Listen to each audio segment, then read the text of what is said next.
Në shtëpinë e Big Brother Kosova, ku tensioni, shakat dhe provokimet ndërthuren çdo minutë, një tjetër moment I çuditshëm dhe lozonjar tërhoqi vëmendjen e banorëve dhe kamerave. Lëndrimi, gjithmonë I gatshëm për të ndezur situata dhe për ta shtyrë lojën drejt reagimeve spontane, ju drejtua Klodit me një ton shakaje, puth Benitën. Fjala u hodh në ajër si provokim, jo si urdhër, por mjaftoi për të krijuar reagime të menjëhershme.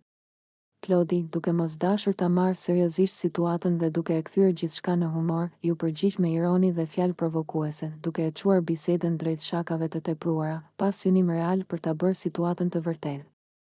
Ishte më shumë një reagim impulsiv, një mënyrë për të treguar se nuk po e merrte lojën e lëndrimit seriozisht. Ndërkohë, Benita ndodhej mes Tonit dhe Klodit, e lidhur me ta përmes një trikoje të përbashkët. Një situatë që në vetvete krijonte afërsi fizike të detyruar, por jo domosdoshmërisht emocionale.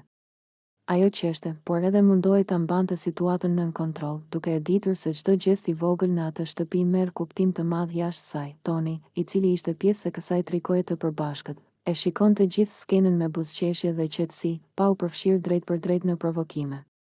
Prania e tij e bënte situatën edhe më të çuditshme. Sepse tregonte se kjo ishte thjesht një lojë momenti, jo diçka që kishte prapavijë serioze. Benita reagoi duke vënë kufi të qartë mes shakave dhe realitetit.